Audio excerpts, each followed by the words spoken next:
Dunia ini tempat persinggahan. Dan setiap jiwa sedang dalam perjalanan pulangnya kepada Allah. Di balik bising kota dan deru mesin, ada satu nama yang setiap malam disebut lirih dalam doa seorang ibu. Ada air mata yang jatuh tanpa suara. Karena tak semua luka butuh disaksikan manusia. Dan di tengah arus kehidupan yang sering tak adil, ada pria biasa, yang tanpa ia sadari, menjadi bagian dari takdir luar biasa. Ia bukan ustaz, bukan ulama, tapi hatinya penuh adab dan kesetiaan. Ia tak banyak bicara, tapi langkahnya diam-diam mengetuk langit dengan amal dan kejujuran. Ini bukan kisah cinta seperti dalam film. Bukan pula cerita heroik seperti dalam dongeng. Tapi ini adalah kisah tentang doa yang tak pernah berhenti. Tentang sabar yang tak pernah usai. Dan tentang janji Allah yang pasti ditepati. Walau kadang datang lewat jalan tak terduga. Dan ketahuilah, jika Allah sudah berkehendak mempertemukan dua jiwa dalam satu kisah, maka bahkan ribuan rintangan pun akan tunduk dalam sekejap. Selamat datang di Santremole. Inilah tempat di mana setiap cerita adalah cermin untuk hati yang sedang mencari makna. Slamet menatap lekat wajahnya di cermin kecil yang tergantung di pojok kamar kontrakannya. Rambutnya mulai memutih, garis wajahnya keras karena beban hidup, dan kantong matanya menebal akibat begadang demi mencari nafkah. Sejak istrinya meninggal 2 tahun lalu, Slamet hidup sendiri di pinggiran Banyuwangi, bekerja serabutan, kadang ojek online, kadang jadi tukang antar galon. Tapi hari ini berbeda. Ia memandangi secari kertas yang ia dapat dari grup WhatsApp tukang ojek. Dibutuhkan supir pribadi, domisili Surabaya, gaji besar. Hubungi langsung. Tidak menerima lamaran online. Hatinya berdebar. Surabaya bukan kota kecil, dan menjadi supir pribadi bukan pekerjaan biasa. Tapi ada yang membuat Slamet memberanikan diri. Bukan karena gaji besar, tapi karena rasa ingin memperbaiki hidupnya. Setelah mengepak barang seadanya, ia pamit pada tetangga kontrakannya, dan naik bus ke Surabaya dengan ransel tua di punggungnya. Sampai di kota besar itu, Slamet tiba di sebuah gedung megah bergaya kolonial. Plakat emas bertuliskan, Rani Seafood Group, terpajang di pintu masuk. Ia gugup, tapi tetap melangkah masuk. Resepsionis tak banyak bicara, hanya meminta KTP dan menyuruhnya menunggu. Sekitar 15 menit kemudian, pintu kaca besar terbuka, dan keluarlah seorang wanita dengan aura tegas, elegan, dan penuh wibawa.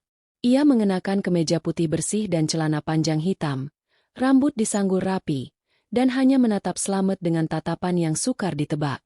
Nama kamu Slamet? Iya, Bu. Saya dari Banyuwangi. Jawabnya sambil menunduk. Wanita itu duduk, menyilangkan kaki, dan membuka map berisi formulir. Kamu tahu siapa yang kamu lamar jadi supirnya? Tanyanya tanpa basa-basi. Enggak, Bu. Tapi saya siap kerja keras dan jujur. Jawaban itu membuat wanita itu terdiam sejenak, sebelum akhirnya berkata pelan. Baik, kita coba seminggu dulu. Slamet bahkan belum tahu siapa wanita ini. Tapi yang ia tahu, ia baru saja diterima jadi supir pribadi. Malam harinya, ia dipindahkan ke paviliun kecil di belakang rumah besar milik Bu Rani. Ia mulai melihat dunia baru, mobil-mobil mewah, jam kerja yang teratur, dan kesunyian yang aneh. Hari-hari awal berjalan tanpa kejutan. Bu Rani orang yang sangat tertutup. Ia hanya berbicara seperlunya. Kadang selama perjalanan panjang dari satu cabang restoran ke cabang lain, mereka sama sekali tidak bicara. Tapi Slamet memperhatikan banyak hal. Bu Rani sering menatap kosong keluar jendela. Ia selalu membawa satu foto kecil di dalam dompetnya. Dan setiap malam Jumat, ia minta diantar ke satu tempat, sebuah makam. Tak pernah sekalipun ia menjelaskan siapa yang dimakamkan di sana. Tapi saat Slamet dengan sopan bertanya, Bu Rani hanya menjawab, dia orang yang paling penting dalam hidup saya. Dan saya kehilangan dia secara keji. Slamet hanya mengangguk. Ia tahu ada sesuatu yang sangat dalam di balik sosok wanita kuat itu. Tapi ia tetap menjalani tugasnya dengan tekun. Setiap pagi ia membersihkan mobil, memastikan AC dingin, dan mengantar Bu Rani kemanapun ia mau, tanpa mengeluh sedikitpun. Suatu malam, Bu Rani tampak berbeda. Ia pulang larut malam dari rapat direksi. Saat duduk di kursi belakang, matanya merah. Ia menyuruh Slamet mengantar ke jembatan Suramadu. Sampai di sana, ia turun dan berdiri lama menatap air yang tenang. "Pak Slamet, kamu pernah kehilangan seseorang?" Slamet diam sebentar, lalu menjawab, "Istri saya, Bu, meninggal karena sakit. Saya belum bisa benar-benar sembuh." Bu Rani tersenyum miris. "Saya juga belum sembuh. Tapi kamu tetap bisa kerja dengan baik, ya?" Slamet mengangguk, mencoba tersenyum. Malam itu, di bawah langit Surabaya yang kelabu, dua jiwa yang pernah hancur saling mengenal lewat luka mereka masing-masing. Tapi keduanya masih tak tahu bahwa hidup mereka akan berubah drastis dalam waktu dekat. Beberapa minggu setelah itu, sebuah insiden kecil menjadi awal perubahan besar. Salah satu cabang restoran Bu Rani digeruduk pelanggan karena makanan basi. Para wartawan datang, dan Bu Rani marah besar. Dalam kericuhan itu, seorang mantan karyawan masuk membawa pisau dan mengamuk, menuduh Bu Rani sebagai pembunuh berdarah dingin. Slamet yang melihat itu dari parkiran langsung menerobos masuk dan menghadang pria itu. Dengan tubuhnya sendiri, ia melindungi Bu Rani, hingga pisau itu hanya merobek lengan bajunya. Aksi itu direkam pengunjung, dan video berdurasi 12 detik itu langsung viral di media sosial. Judul video yang viral, "Supir pribadi ini rela jadi tameng janda kaya demi nyawanya. Cinta atau tugas?" Ribuan komentar membanjiri video itu. Wajah Slamet yang sederhana, dan sorotan mata Bu Rani yang penuh rahasia, membuat netizen penasaran. Dan itulah titik awal dari kisah yang jauh lebih dalam. Kisah antara dua orang dari dunia yang berbeda, tapi disatukan oleh rahasia dan masa lalu kelam yang belum terungkap. Video Slamet yang melindungi Bu Rani terus menyebar. Dalam waktu 2 hari, wajahnya muncul di beberapa media daring. Wartawan mulai mendatangi restoran dan rumah Bu Rani, mencari tahu siapa sebenarnya pria sederhana itu. Tapi di balik sorotan kamera dan komentar netizen yang menyebutnya pahlawan rakyat, Slamet tahu ada sesuatu yang lebih besar mengintai di balik ketenangan Bu Rani. Satu malam setelah viralnya video itu, Bu Rani memanggil Slamet masuk ke ruang kerja pribadinya, ruangan yang selama ini selalu terkunci. Aroma kayu cendana dan kopi hitam menyambut Slamet saat ia masuk.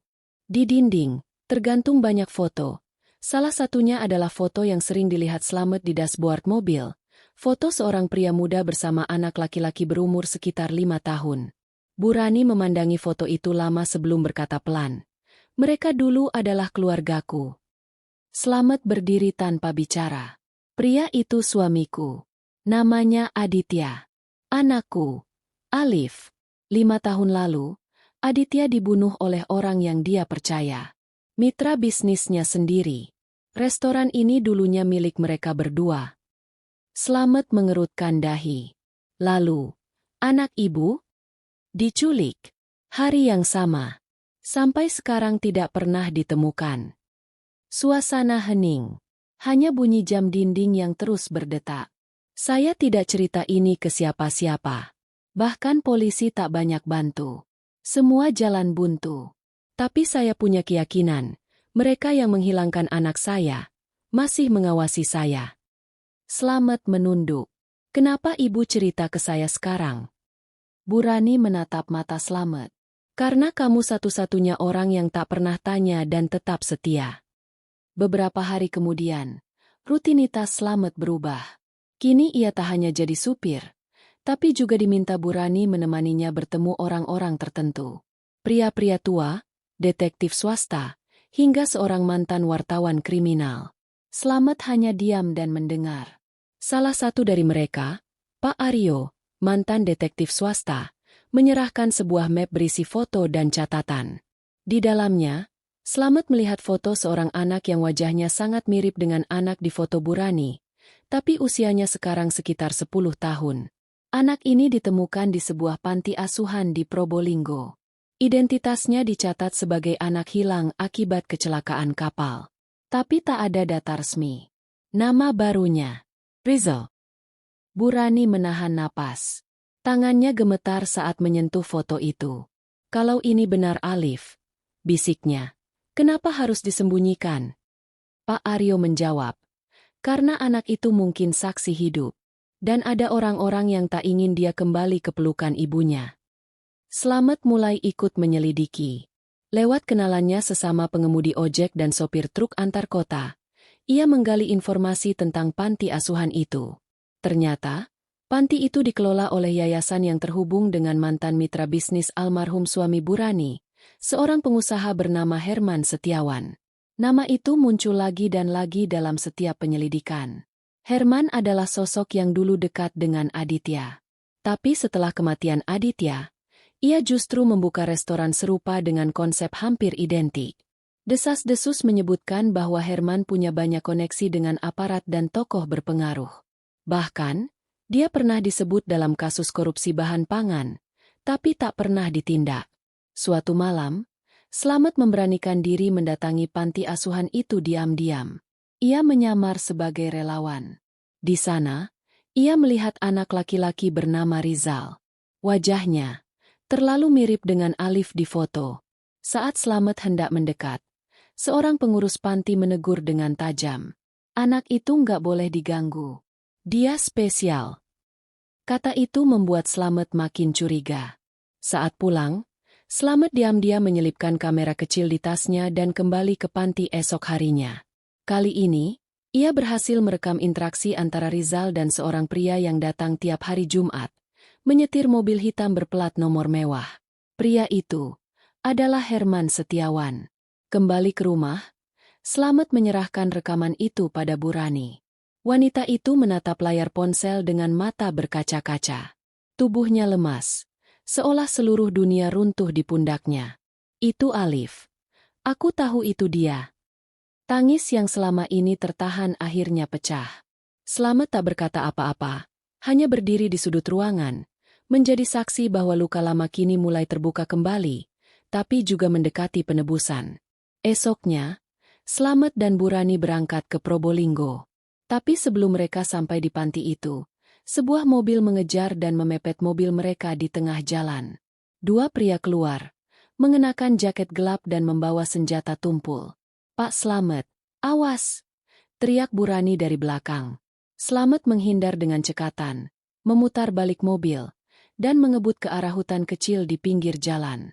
Mereka berhasil lolos, tapi Bu Rani tahu, ini bukan kebetulan. Mereka tahu kita sudah dekat dengan Alif.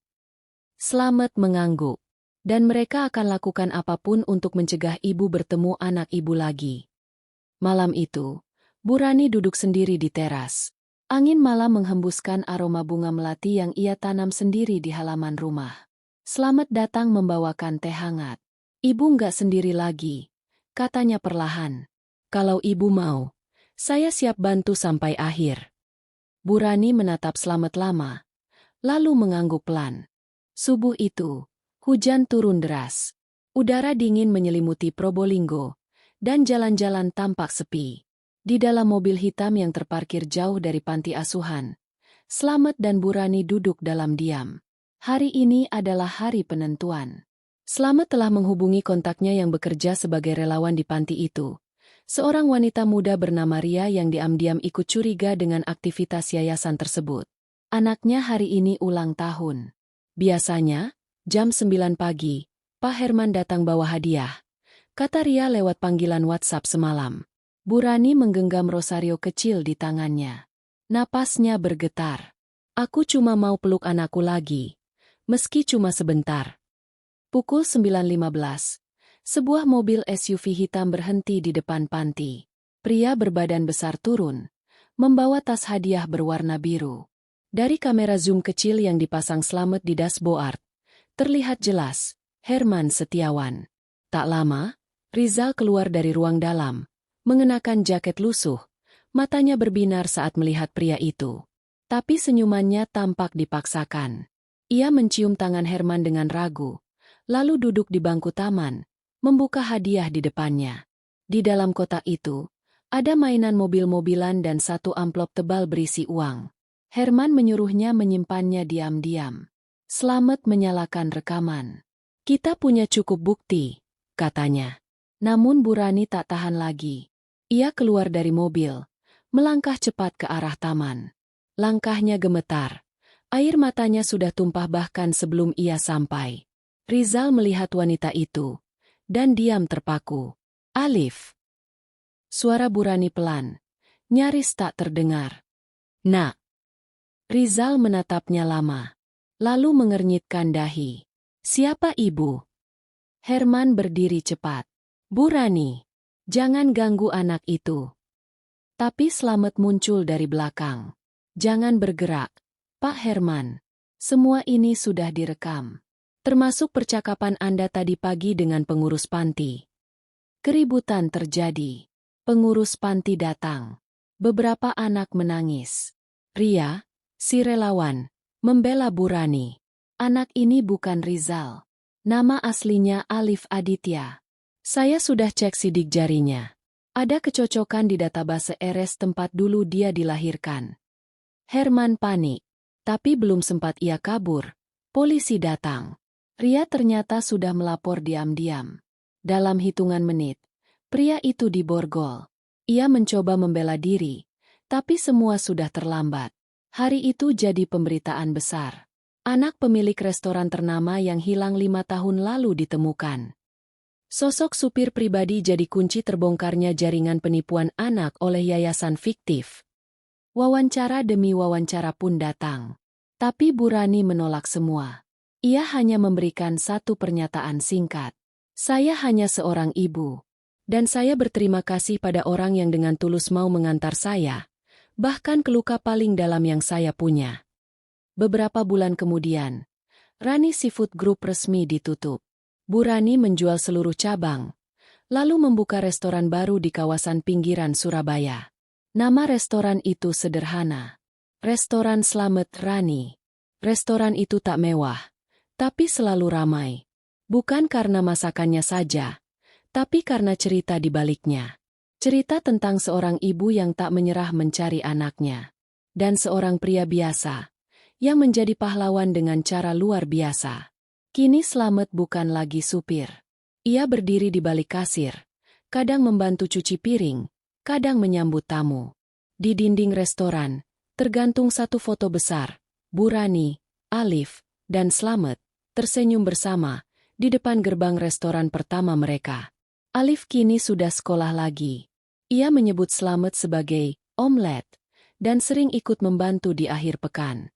Sesekali, ia duduk di pojokan restoran, menulis cerita di buku tulisnya. Aku mau tulis kisah omelet.